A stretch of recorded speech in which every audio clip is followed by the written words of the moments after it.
Started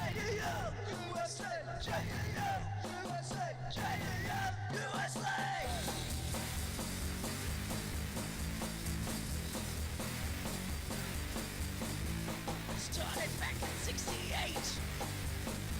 Was Mets and Giffords fighting hate. Never again was a battle cry, and we won't let that spirit die. We know the streets, you know our name. Jewish Defense League will make haters regret they came. Jewish Defense League, look out, Nazi terrorists. Jewish Defense League, run for cover when you see the fist. Jewish Defense League.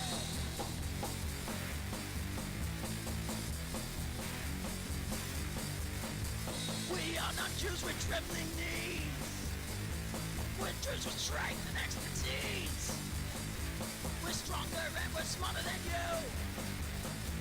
So don't make us do what we do. We know these streets, you know our name. Jewish Defense League, we'll make haters regret they came. Jewish Defense League, look out, Nazis, terrorists. Jewish Defense League, run for cover when you see the fence. Jewish Defense League.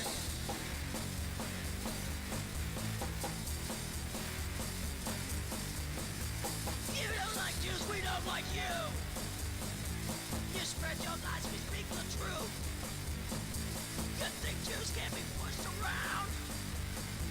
Well, wait till JDL's in town. We know these streets, you know our name. Jewish Defense League, we'll make haters regret they came. Jewish Defense League, look out, Nazis, terrorists. Jewish Defense League, run for cover when you see the fist. Jewish Defense League.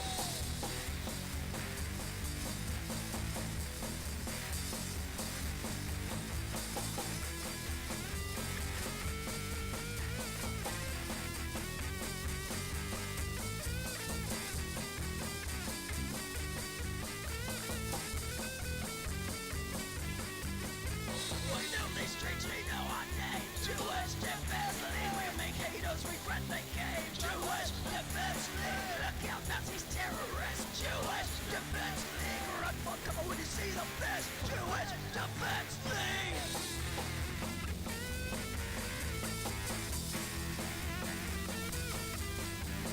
JDL, USA, JDL, USA, JDL, USA, JDL, USA, JDL, USA, JDL, USA, JDL, USA, JDL, USA. Now they street, you know our name. Jewish Defense League, will make haters regret they came. Jewish Defense League, look out, Nazis, terrorists. Jewish Defense League, run for cover when you see the fist. Jewish Defense League.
Last month, this mother of three was bear hugged from behind and slammed on her head by a suspected robber who followed her for 24 miles before the attack. Here are 3 bear hug defenses to help you stay safe. If possible, always face your attacker so they can't control you from behind. Number 1, if they lock over your arms, you'll want to slide out the bottom. Drop into base, push your hands together and flare your elbows. Drop all your weight to slide out, then pivot on your back and use kicks to keep the distance and get to safety. This option also works if you're completely suspended, but the sooner you get to sliding south, the safer you'll be. Number 2, if they lock under your arms, times, you won't be able to slide out. So try this instead. Drop down, grab the ankle, and pull the attacker off balance. Break the knee if you want, and then get to safety. If they pull you to the ground when they fall, no problem. Just keep the leg, adjust the grips, and break the knee on the ground. Number 3, if instead of grabbing you around the waist, they lock around your upper chest, you won't be able to reach their leg. Instead, drop into base, step around, and block their ankles with your leg, making sure you hug both legs during the descent. Once you hit the ground, push off with both hands and get to safety. I'm going to share with you right now what to do if a striker-fired weapon is pinning against your chest, against the wall,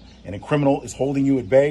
And the reason why they're doing this is because this is how they search you for weapons, how they're going to take things from you, also how they're going to harm you physically, keep you from running or pulling out a weapon, is by getting close and pinning you to a wall or to a car. In this case, it's striker-fired, so there's no hammer in the back. So the first thing we're going to do, since we can't move out of the way, we can't move offline, and if I were to try to move this, as soon as he saw my hand move, he's going to fire. So we have to make this weapon not fire. And to give an example, the human reaction time, when he sees me move, he's going to fire.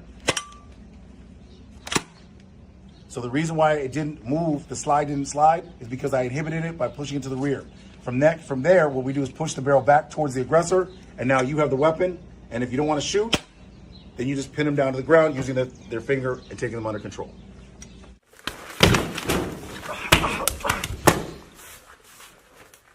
Do you know what to do in that situation?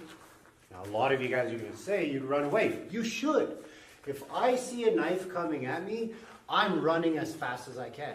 If I have a weapon, maybe I'm drawing that weapon and taking care of business. But that's not always the case. Sometimes it's a sneak attack. So worst case scenario is right there. I'm going to train that it's already there. Should you do that all the time? It's up to you. I've been hit. Let's say that comes in. I see it. Same thing. I'm in. I'm holding. I'm trying to get in. Control positive of the weapon. I want to make sure he doesn't hug me. I wrap. I push. I control. I push back. There's a chance for me to get away. I'm gone. The reality of nice defense is staying safe. Stay safe. All of a sudden, like, you didn't do anything.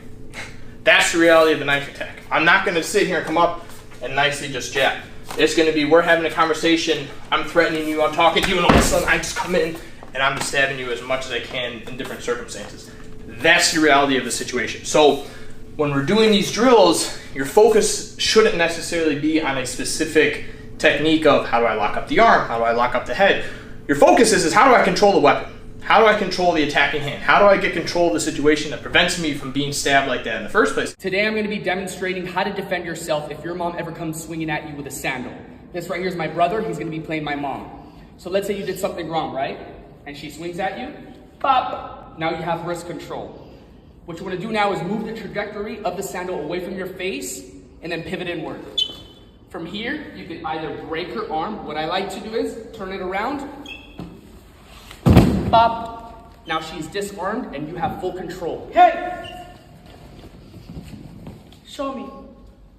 Okay guys, this is my actual mom. Let's do this one more time. So let's say she swings at you, right?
trying out some of the new functions. One moment.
All right, greetings. Hello, hello. Hopefully everyone can hear it. If not, sorry, we are using a totally new technology today and there may potentially be issues. I hope that everyone was able to watch that short little video. Just a couple moves for when you're in normal situations, like you're walking or you're just having a conversation with somebody. It could be at a nightclub, it could be at a whatever, you know. The thing I wanted to add to those videos, though, is a lot of them are aimed at nice people, which isn't necessarily my group. So I would add a couple things to it. For one, obviously, if you get attacked with a weapon, you want to disarm the weapon, disarm the person, stop the weapon from hurting you. Do you keep the weapon? I would keep the weapon. I wouldn't throw it down and give them a chance to run and grab it later. They didn't really explicitly mention that, but I would say definitely keep the weapon. And also, another form of self-defense is the counterattack.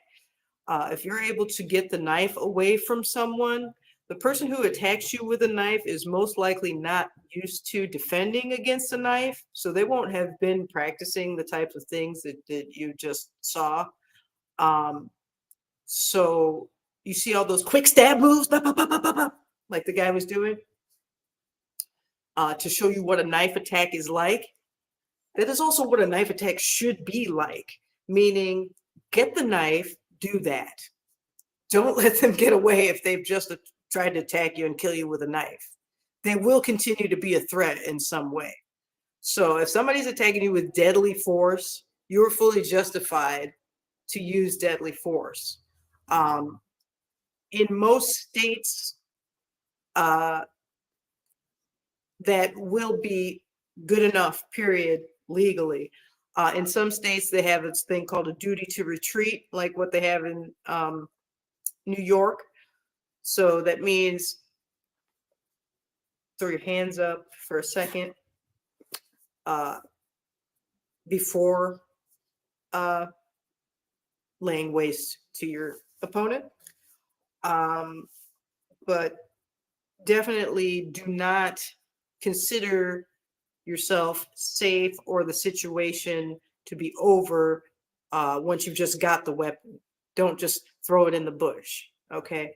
I really want to stress that. Keep the weapon.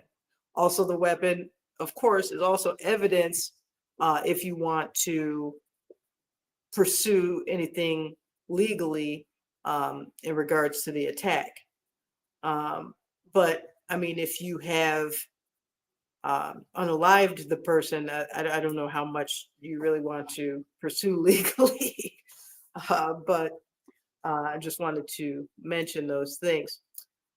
Now, there's a couple other things. Let me look at the chat section here. So let's see, will it show this comment? Yes, it will. To fight and conquer in all our battles is not supreme excellence. Supreme excellence consists in breaking the enemy's resistance without fighting. Sun Tzu. So that too is a good point, and that was the thing that I was going to talk about with regards to protest etiquette, and I guess we'll just roll right into that as one of the topics we're going to talk about today. We don't want to be the initial aggressor, and if we can, let them make fools of themselves and or hurt themselves without having to do anything, that is preferred. That is far superior than using up your energy or endangering yourself, and if you can imagine just the general concept of someone coming at you, you step out of the way and they run straight into a brick wall, for example. That's a good one. Regarding the protests and stuff, most of these people that you're going to be dealing with are going to be Antifa types. They may be using different little group names, so-and-so's for Palestine, this and that, but they're all the same far left group. And this is a book that I wrote a few years ago, The Complete Anti-Antifa Handbook. And it tells you a lot about dealing with these people. It's not a deep book. It just tells you about my real life experience and what I know about these people and how to deal with them. There's no deep political theory of my own. I didn't put any of my opinions or my views into it. It's essentially just what I said. I'm speaking from experience. So generally, the Antifa people will function in like a phalanx. And there's a picture here, but I'll describe it to you, but I'll hold it up for a moment and you can see, I know you probably can't see the words, but you can see that there's some Antifa people standing there. So on the outside, the outer rim, generally is where they're going to put their new recruits and the handlers. And these are the people that want to prove themselves in their movement. So a lot of times they're going to essentially wild out, right? Let me adjust that since we're no longer on that. So these are the people who will likely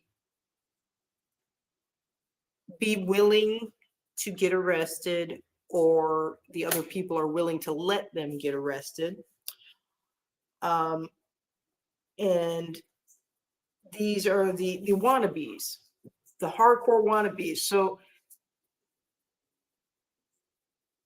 they can be unpredictable, but you can kind of predict them based on the fact that they are unpredictable. You'll see them sometimes, the handlers, directing these people. but the new recruits obviously will be the ones following the orders, and the handlers will be the ones telling them what to do.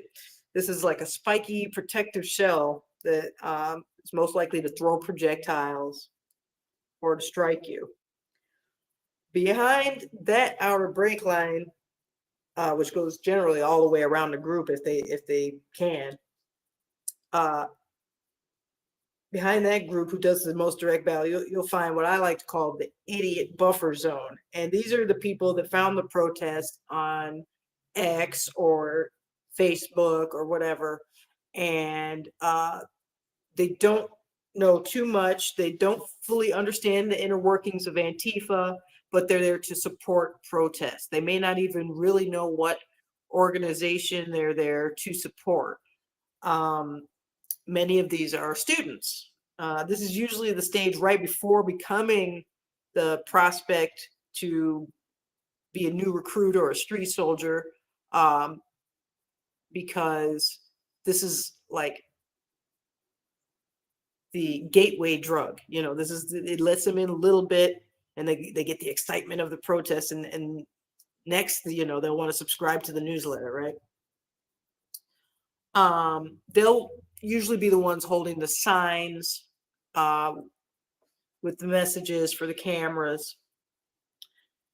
And they generally just help add to this buffer zone just by sheer number of bodies, but they also do act as human shields in the propaganda sense, that anyone seen attacking them looks like they're just attacking a peaceful protester that's holding a sign. So they're there for a physical reason, but also for an optics reason, right? And it also guarantees that the message on the sign will be seen on the camera if you attack the person with the sign. So they're usually not a good target. When doing direct battle with the opposition, the black bloc will usually, even if they don't call themselves that anymore, there's always a black bloc, and those are people who dressed in solid black, hiding their identities. They try to make it so you can't tell one from the other, other than just trying to describe a body type. You know, a lot of them will be so disguised that you can't even tell what sex they are half the time, especially nowadays, with so many of them being transgender and stuff. But if you come up against these people, they may capture you. You may be considered essentially captured opposition. And so what would happen to you is you'd be pushed through a corridor of bodies past the useful idiots. And then behind them are the people you really have to worry about, which are the violent assets at the center of the group. And these people are usually the people who have been in prison, who they're basically treated like they're the elders of the commie tribe. Like, oh, he's been coming out for years. He's been in jail for the cause. You know, he smells like 10 yards of ass. He's the coolest guy, you know. They're usually filthy looking people. And you can generally look at them and tell, like, this guy is hardcore, okay? The useful idiots will usually hold up their protest signs or umbrellas to block cameras from seeing what these violent people will actually do. So they'll try and make a phalanx around you. It's almost like zombies, and you get sucked into the middle, and they don't want other people to see what they're doing to you in the middle. You may have seen this similar behavior during the Arab Spring, when reporter Lara Logan got assaulted. They all surrounded her, and then they tried to block the cameras from the assault on her, right? They will strategically try to block the visibility. So, you know, if you get in there, don't presume that someone's coming to help you, because they may not know what's going on. Do your best to never, ever get into this position. Also, remember that just because someone's holding a sign like a useful idiot doesn't mean that they don't also have a weapon. Usually a knife. They're not big on guns. Some of the more militant ones might have guns, like the old guys with the tattooed faces and stuff. But you know, generally the weapon is going to be some sort of stabby thing, right? In some instances, protest signs have been altered and reinforced to be used as weapons with, you know, things sticking out of them, or just, you know, put a good grip onto it so they can beat somebody. I've even seen protest signs stapled to baseball bats before. So when, you know, we're talking about going out there, you can't just, oh, I'm a gallant warrior and I'm gonna go fight Antifa and stand up for Israel, and then you're gonna get your ass handed to you if you don't pay attention and understand how these people are, how they work, and how intense they are about their beliefs and how little they care about you. Since Antifa and these far left people, essentially, they use the media to recruit, right? The more footage and shots of them looking like the good guys, then that's the more normie support they get. And if they can make you look like the Nazi or the bad guy, that's even better for their cause. But you have to balance the optics with your personal safety. Because while you may think, well, it's not going to look that great for my cause if I am, you know, beating the shit out of this Antifa person, it's going to look a lot worse for your cause if you're getting the shit beat out of you. So, you know, for example, there was a guy named Eric Clanton who was a professor. He was a teacher at a college. You would think he was a normal guy to some degree, just a libtard, but you know that he would be like kind of calm. And no, he several times hit people in their head, concussing them with a bike lock, a heavy bike lock. So that's why we do recommend, if you're going to go out to protests where there's going to be large amount of leftists, wear a helmet, wear some type of head protection. All right. And I don't mean head protection like it's raining. I mean like it's raining nuts and bolts, because you can get seriously hurt. If you don't have a helmet, don't go to something that's that big and that intense. That doesn't mean every single demonstration that you might want to attend requires a helmet. But if there's going to be anything where there's potential close quarters, you have to have something to protect your head, or, you know, bring something with you that you can protect your head with, even, because they are killers. They have no regard for human life. They do not really consider people who don't think like them to be human, even. So, yeah. You know, they have professional protesters. You know, we have professionals protesting. There's a difference. You know, we have people who have jobs and do skills and things going out to stand for, you know, basically ourselves. And they are out there being paid, some of them, a lot of them aren't, but some of them are there being paid to escalate and de-escalate. They a lot of times, the professional protesters will act as point guards, and they'll tell the group when it's right to de-escalate, usually in front of the media, cameras, whatever, or when it's go time to do property damage, violence. And that's why it's actually important to be concerned about the optics to some degree when you're confronting these people in public, because you don't want to concede to their propaganda machine, right? But remember the balance. Don't get your ass beat. Please. Do not. Do not.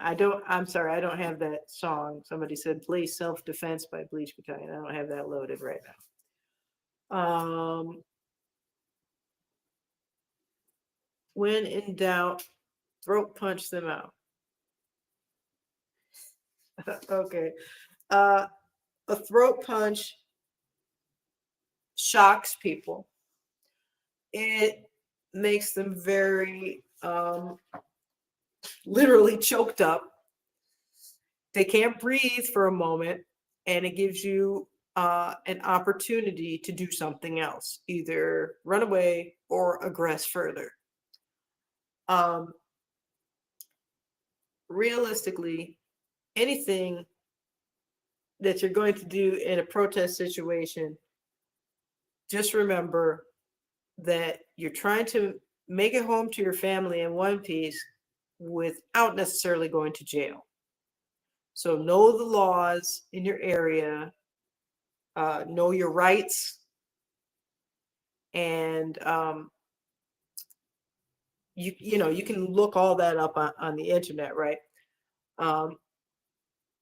But realistically, there's other situations besides for protests. So we're going to go away from this. And by the way, you should buy this because it's good.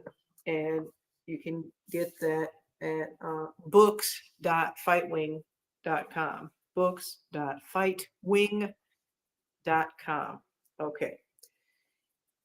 You can also get it at anti-antifa.fightwing.com if you want to directly go to just that book. So a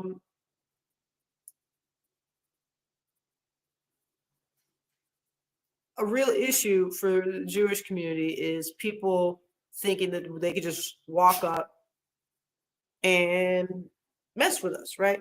They think that you know, the Jews are easy targets.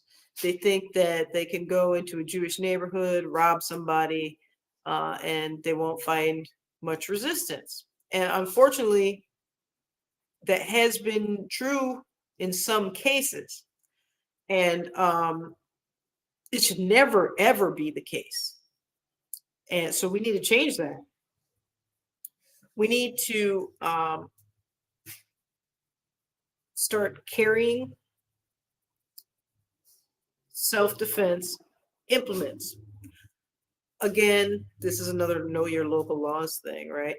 But if you can afford and you legally are allowed to own a firearm, you know, an everyday carry firearm and with a concealed carry or whatever type of rule that your state has, do it. By all means, do it. But if you cannot afford that, or if it's illegal or anything like that in your local area, then you're going to have to go with smaller, cheaper things. I always have at least one knife. Folding knives are good, but you must know how to safely and quickly open the folding knife. Don't bring with you a knife that you have difficulty opening, because that's gonna, you're gonna die. You're probably gonna, so if you're fiddling with something in a situation where you might have to apply deadly force, you don't have time for that. Okay, I can't stress enough the importance of, or not the importance, but the usefulness of a straight blade. If you can have a straight blade that you can just pop out of the sheath, that you can, again, check your local laws, that you can legally carry. Most places you can carry a small straight blade, and that can be used for many different utilities. That could be, hey, I got to cut some rope. I got to, I got my foot caught in a vine when I'm walking in the woods. It can be used for that, or it can be used to defend yourself if somebody is coming at you. But always make sure that whatever type of weapon that you have on you is secure. You don't want to give someone else a free weapon. Too many times if I see people think they're all cool and they got some big ass knife and it's some like spot that they're not really paying attention to, and somebody just pulls it out and boom, that's it. Excuse me, I'm recovering here from not feeling too well. And that's the next thing I'll talk about. But yeah, if you if you're not used to thinking about these type of things, get used to it.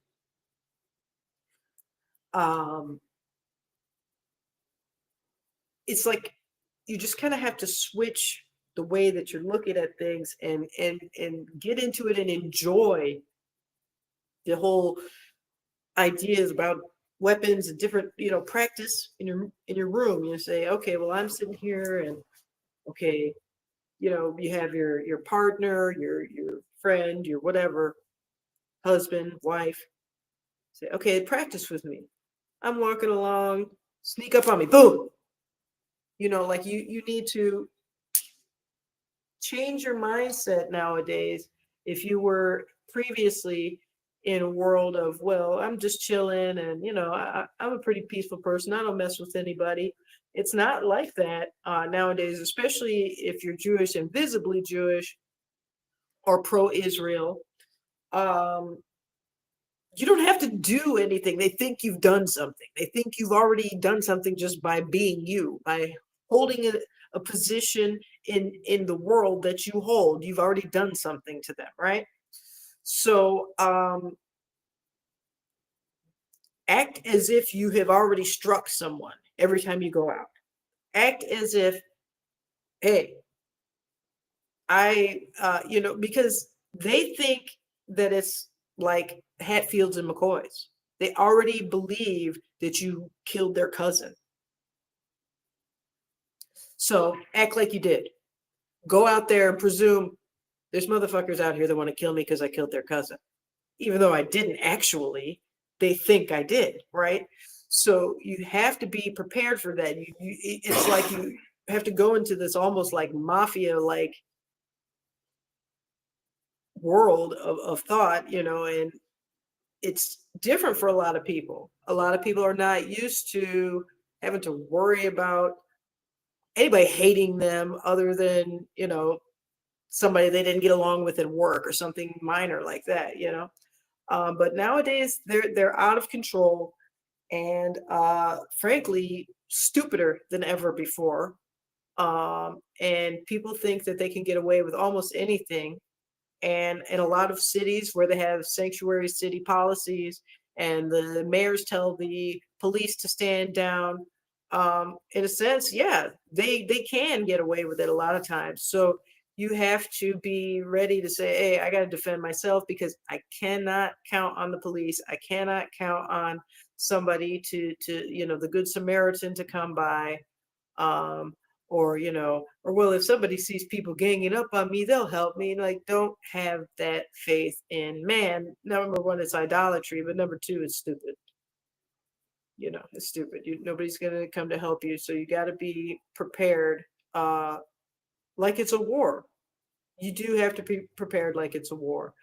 I'm not saying go out carrying weapons of war all the time, but you have to treat it out there. It's a fucking war out there. It really is.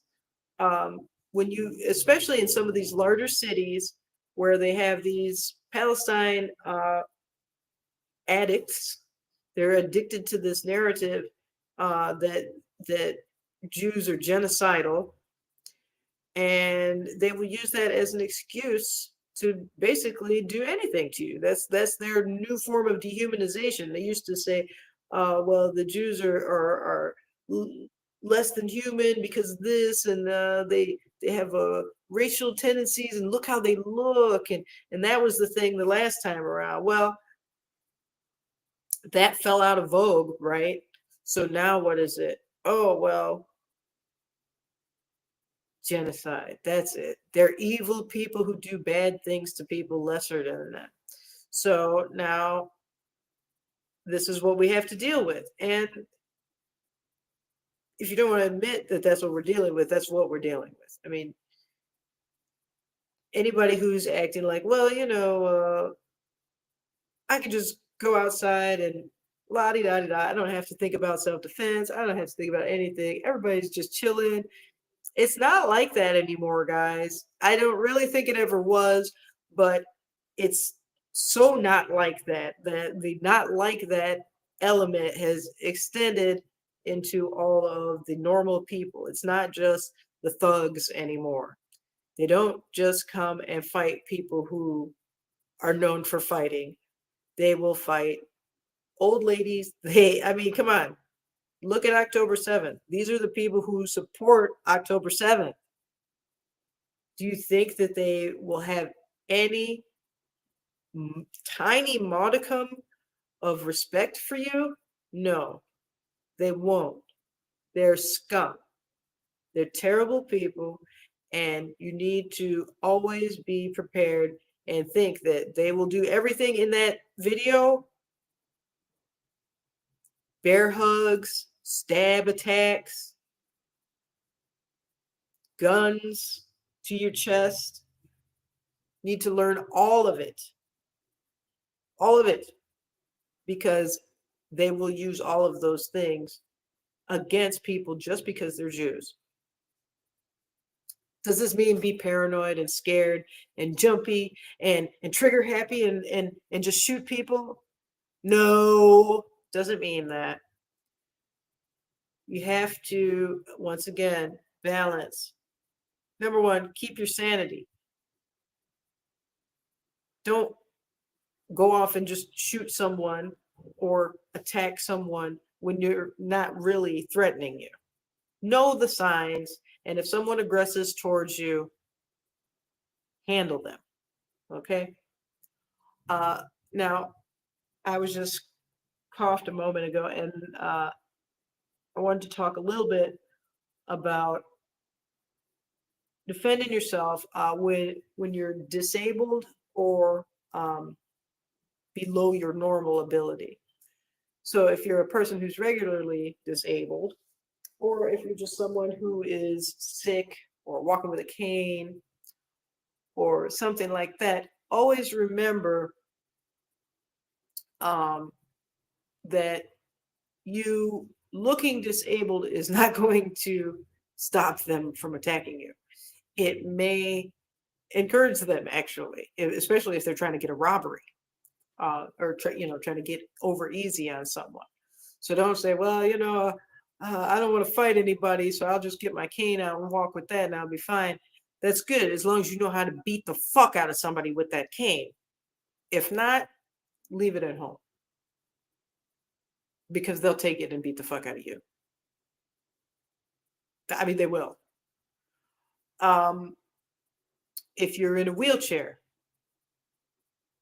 you have to know how to use if you have a motorized one, that's great. You can scoot away really quick, or you can ram right into the person. And I have seen that done at a protest. I saw a gentleman in a wheelchair. The Antifa people were shouting and getting in their faces and stuff, and the guy just full speed ahead on his scooter chair and ran right through a whole crowd of them. It was great. This was in the north suburbs of Chicago. It was amazing, actually. It was so cool. But yeah, so if they try to hurt you and you're disabled, you have to fight back 3 times as hard. If you're feeling weak and you're not sure what to do, usually those bear hug attacks responses where you drop down, those are going to be your go-to if you're somebody that has like you're walking but you're not really strong, right? You're going to want to take them down to the ground and break their knee. You're going to, or break their leg, break something to bring them lower than your position of strength. You want to make sure that you're still dominant, even though you're not at your 100. You need to make them lower than their 100. Okay. You need to hurt them as much as you can. Don't go out and attack anybody. But if you are to be attacked, hurt them as much as possible. Do not feel like, oh, well, I don't know, I'm not a fighter and stuff. And, if they're trying to hurt you, don't be a pacifist. Instead, pass a fist through their fucking teeth. Okay. I was going to have Avi Shalem on here, but he had some personal issues that I hope his family deals with, and I hope they're doing all right today. It's okay. We got a question though. The attacker is male and the victim is female. Yes, as it was shown, yes, you can hit them in the groin, nether regions, if possible. If you feel like,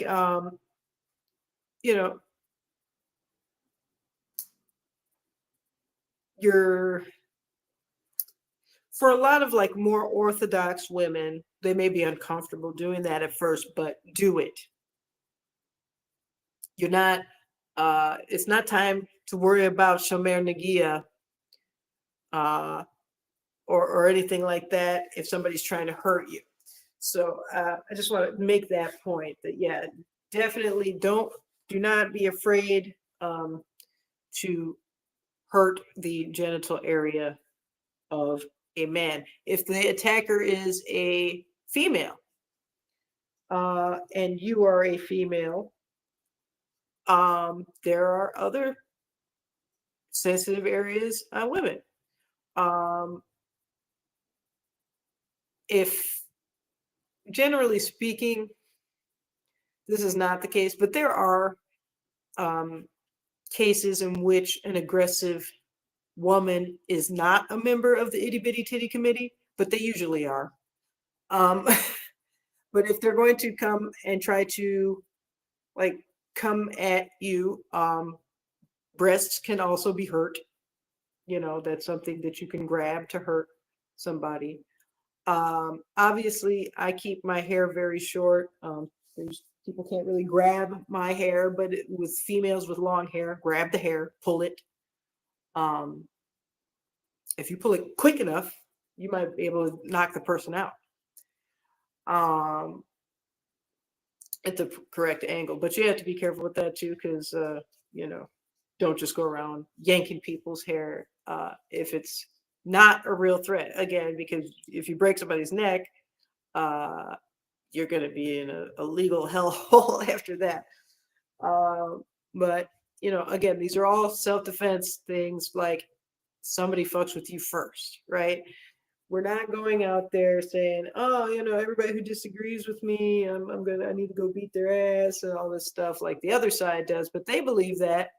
So you got to be prepared that they're going to actually try it, because they're crazy and they're, not that smart. Anyway, but I was saying, I will be doing another one of these. And I hope to have Mr. Shalem on, because he actually teaches Krav Maga, which I used to do, but not at the level that he was at. So this workshop has basically been just some basics for people who are not used to having to fight. Obviously, if you're a seasoned trained fighter, a lot of this is review for you. But if it's just now entering your sphere, since the last year or so that like these people will just attack you on the street. These are all things you need to remember. And like I talk about sometimes on the show, on the shofar, is that really you have to develop the tactical mindset, meaning just like all the time, you know, get into it. Like, you know how you wake up and you wash your hands and do your prayers or whatever your morning routine is, you know, add security and tactical elements to your regular routines, you know, make sure, you know, do a perimeter check all the time. Like I said, anytime you're doing anything, I'd like to use an example. If you're making dinner, be prepared that somebody might try and bust in the door and kill you. Can you kill them with the knife that you're chopping the carrots with? You know, what would you do if somebody broke in right now? You know, someone said, practice being blind the other morning. You know, that's one thing you can, exactly. Not just being blind though, but you know, that's also a good thing in case power goes out and it's pitch black. You know your way around your house in the dark. A lot of people do because they just, you know, get up and go to the bathroom in the middle of the night and they know from their bed to the bathroom and that's the main path that they know, like in the dark. But you should learn your entire layout of your house and your building, whatever, if you live in an apartment, and how to get out of there with no power. And you need to be creative too, because a lot of times you might, for example, say you're just caught off guard, right? Everybody has a chance of being caught off guard where they thought, oh, I was just stepping outside for a moment and then I was going right back in the house or whatever. I was coming out of the shower, or I was just stepping out to get the paper, and you can get caught off guard. So you have to have the mindset to be able to look around in any situation and say, what is cover? Meaning what can protect me from an attacker? What can be used as a weapon, even if it's not meant or designed originally to be used as a weapon? And then what can you do to get out of the situation? You know, like what are the potential actions? So you should look at that, even if you're just, you know, going down to the mailbox, if you're just going to the backyard to take something to the garage, you know, always be thinking about what if something happened right now. And on that note, I think we're going to go ahead and end the stream, but I just want to let you know that we will be rescheduling the appearance with Avigdor Eskin that was technologically made kaput last night. So thank you for viewing and participating. And if you have any further questions, of course, feel free to contact us on the JDL website at thejdl.us, and feel free to support by donating at donate.thejdl.us. All right. Have a good